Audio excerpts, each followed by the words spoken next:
I'm Jackie Gottlieb. I'm a neuroscientist here at Columbia and at the Mind Brain Behavior Institute.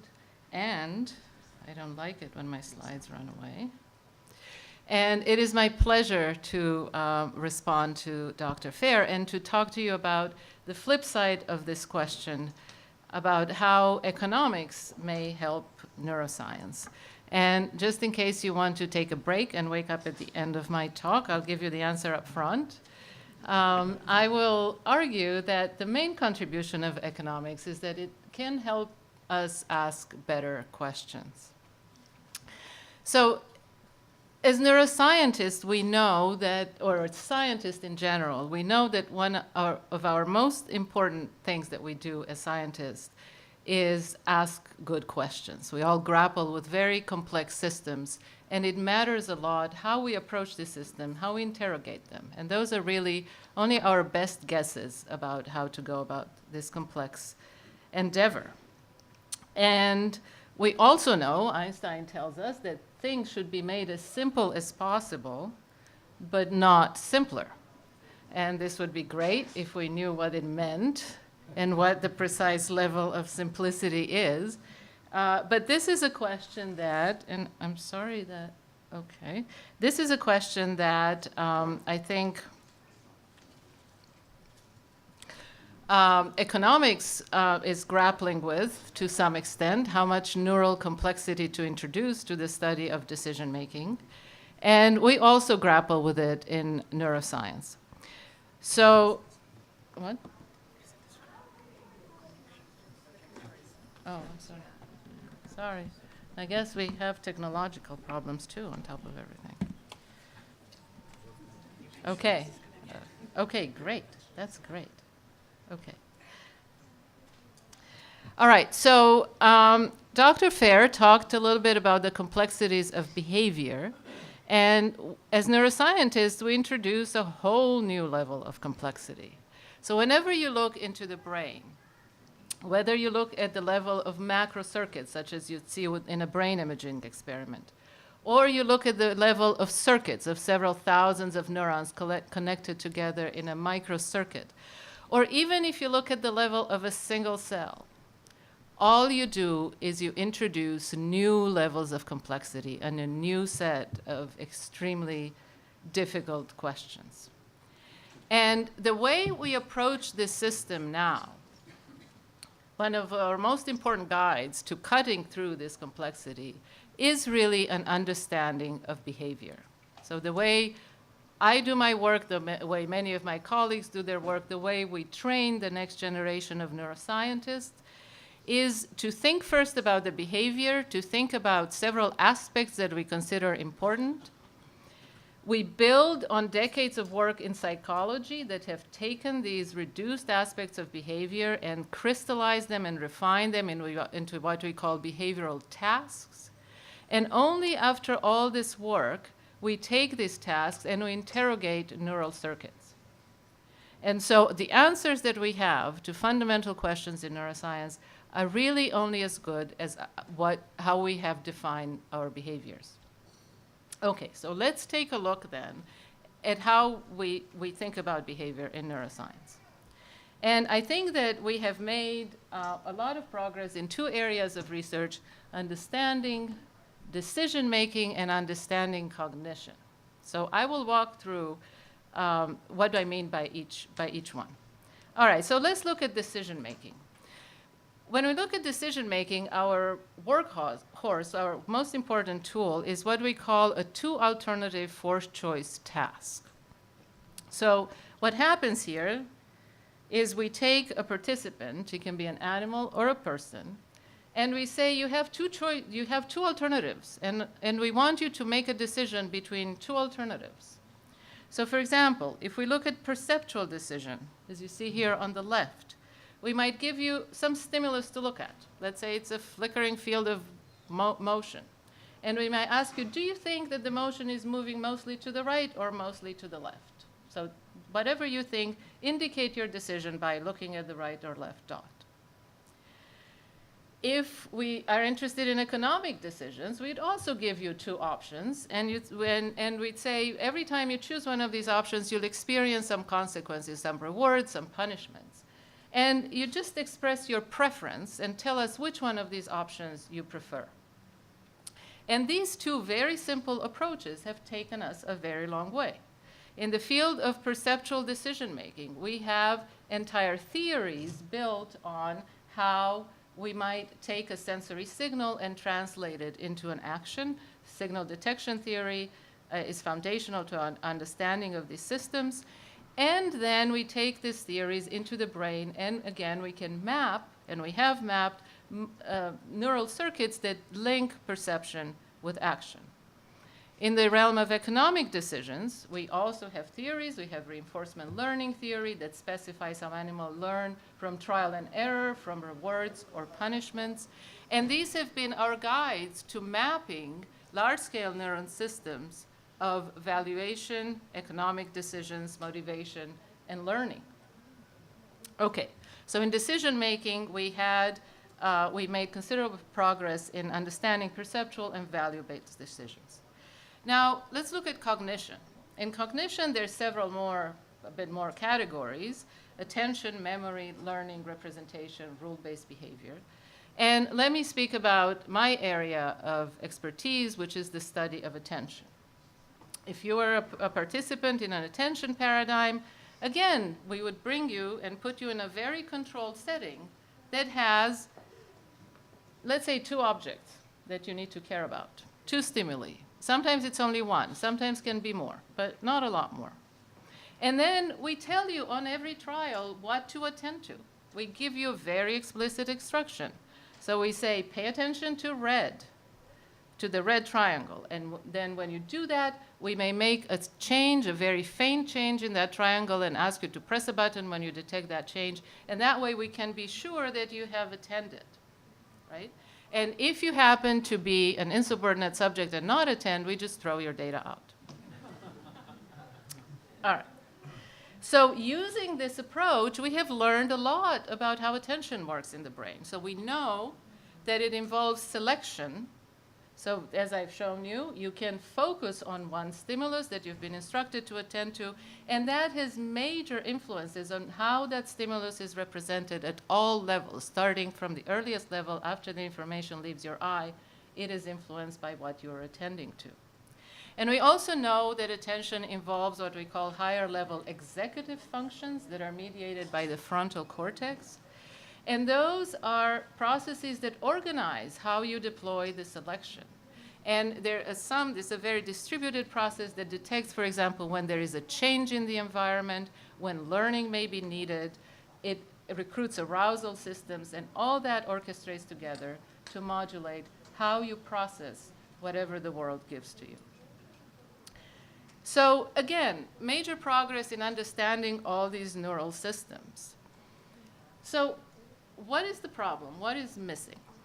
Okay, so now let's talk a little bit about what is missing. And here I want to introduce one of my favorite humanoids, Calvin, from the famous cartoon Calvin and Hobbes, and his best friend, Hobbes, who is an imaginary tiger. So here's something that Calvin might do. All right, so Calvin sits in his first grade classroom, and he says, look, it's almost 11 o'clock. Wow, the last hours really flew by. Oh, I hope the teacher didn't say anything interesting. All right, now, this is an interesting behavior. So here's Calvin, and he has to deal with a very complex world. He has to figure this thing out. And his mind is buzzing with questions all the time. Everything from where do we go when we die to what will my mom cook for dinner tonight? And Calvin has moment-by-moment decisions to make about which one of these questions he should pay attention to. When he sits in his classroom, should it be his active imagination, or should it be this teacher who says nothing of obvious relevance to whatever it is he's thinking about?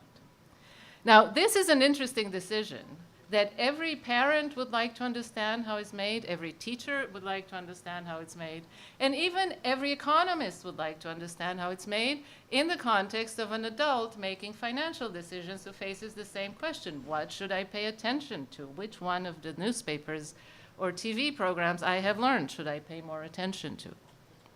All right? But this sort of interesting question turns to be one that we cannot answer despite all of our sophistication in what I've told you so far. And how is that? All right, I think that a big reason for why that is the fact that we have studied cognition and decisions in our field separately from each other. And we have done this mostly for the sake of simplifying the paradigm and making it tractable. But it has some unwanted side effects.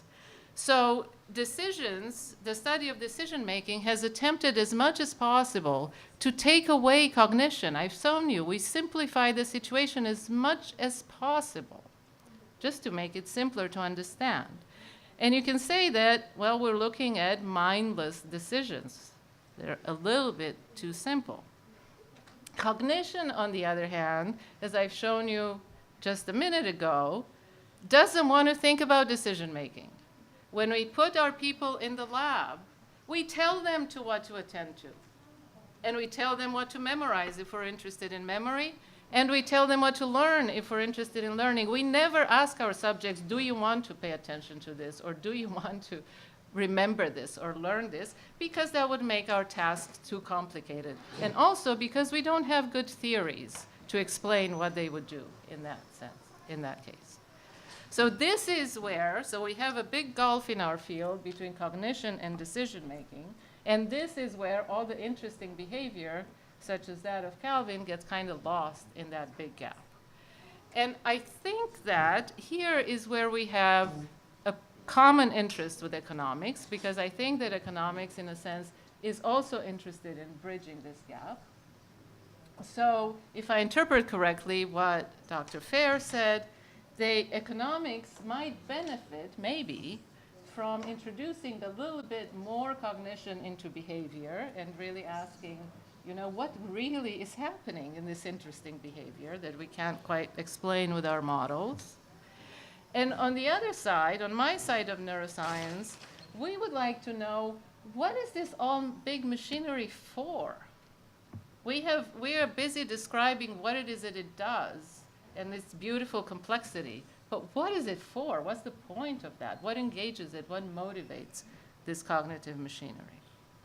All right, so let's see. Now I have to put another quote from Einstein, who apparently said, if I had an hour to solve a problem and my life depended on the solution, I would spend the first 55 minutes to determining the proper question to ask. For once I know the proper question, I could solve the problem in less than 5 minutes.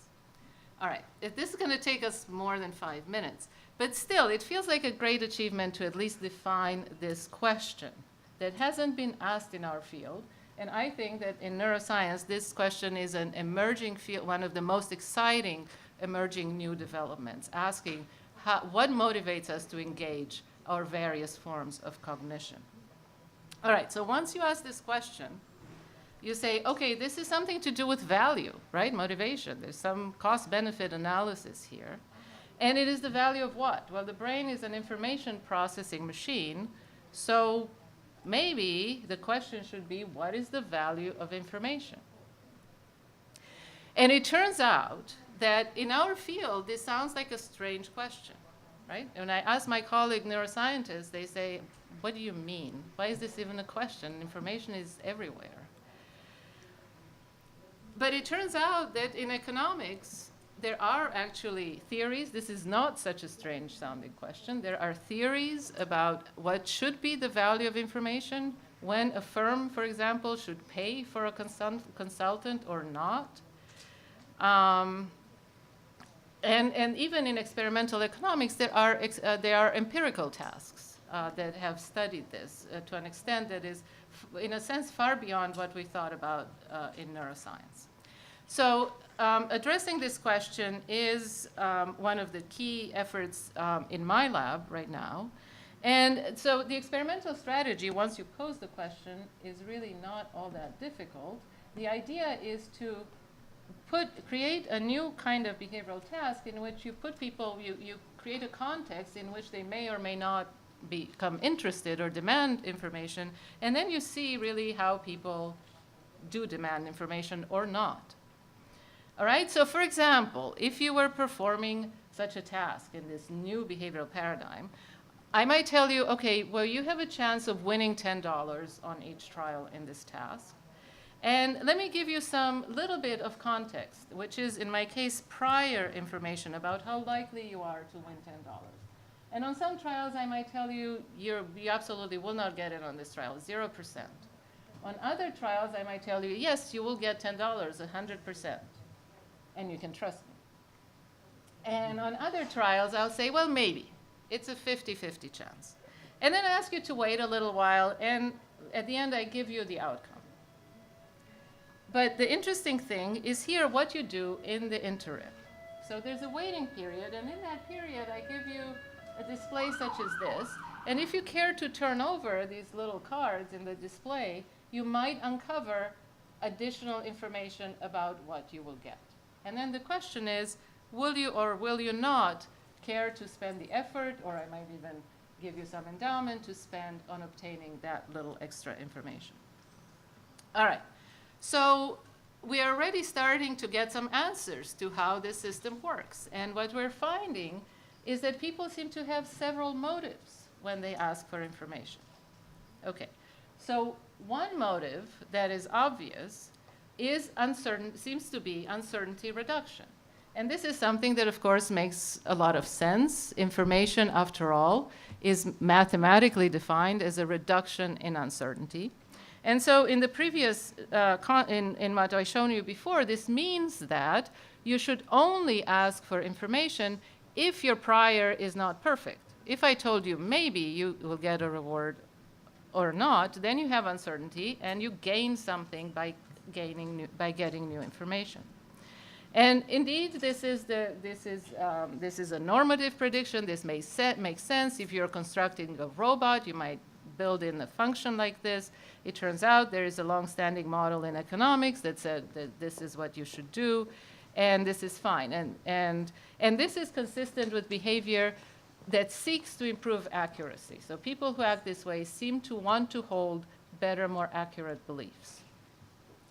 But the more interesting thing is that perhaps the even more common motive that we find is something that might be called savoring. And that is, you just want to hear good stuff, even if it's not informative. And in the paradigm that I've shown you before, that means that even if I tell you you will for sure will get a reward, you expend effort to hear again that you will for sure get a reward, right?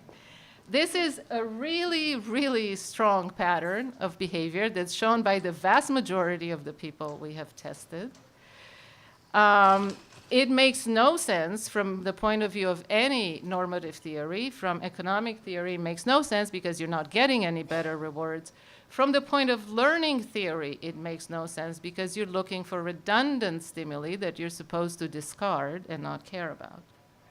It turns out that savoring, there's a model of that in economics, for example, from Kaplan and Leahy and others who have uncovered some things that look like savoring at the level of market behaviors.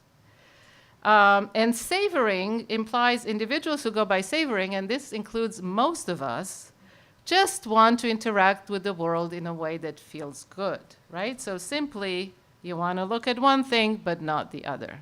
It's as simple as that. All right, so now I think it's going to become really important to understand how these two motives interact and how they eventually predict what you will decide when you are faced with complex decisions and many, many stimuli that come at you. Will you pay more attention to stuff that allows you to be accurate or stuff that allows you to feel good? Another question, very important question, and one that I can only raise and I have no answers for, concerns what are the costs of information? That is really, I mean, learning stuff is difficult, and whether or not we demand information will depend a lot on how difficult we anticipate the answer to be, to learn and to understand. And this is something that we really know very little about, but I think it's a very important area of research for both neuroscience and economics. But let me just tell you one thing that's beginning to emerge. So if you look at sort of the predictions from economics, the predictions would be that the more difficult something is, the lower its utility. In other words, given two tasks that are equally rewarding, if you had a choice, you would choose the easier one. What's the point? So cognitive effort is a cost. And there are theories of this. The most famous is the theory of the value of control from several labs. And some of them are inspired from ideas of consumption and leisure in economics. But what we're finding from a variety of angles is that this function looks like this. It is not monotonic. In other words, tasks that are too easy are also not preferred. And this is what we call boredom. And this is what is likely to explain the fact that we are curious people and we exert a lot of mental effort, apparently spontaneously, just for the hell of it, because I'm not sure why, but we do that, and it seems to be important. And at the neural level, this is extremely speculative, but it suggests that perhaps having a network that if you think that the cost of something is simply spikes, neural spikes, and you try to avoid emitting neural spikes, a network that is at zero, quiescent, is not easy to achieve. It's actually, that may be more energetically expensive, and maybe the equilibrium point of this vast neural network in our brain is at some intermediate level of spiking. Anyway, wild speculation. But so to round this up, I think that for neuroscience, there will be enormous dividends from tackling this gap between cognition and decision making. And so it will shed new light on perception, because we will begin to ask, well, what is the utility, what is the value of having of those sensory representations in our brain? We know that the visual world in our brain is represented in very particular ways. We represent line segments and contours and object categories in higher level visual cortex. Why? Why would that be? Is that useful in some way, and how is it useful? And theories of efficient coding fall in this domain.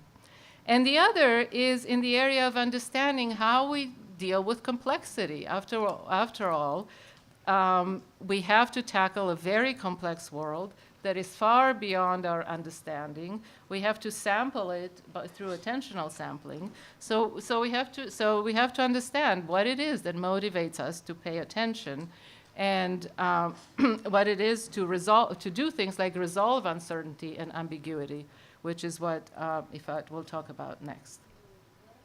All right, so will economics provide the answer? I don't know. It is very possible that the answer is no. Actually, it's more likely that the answer is no.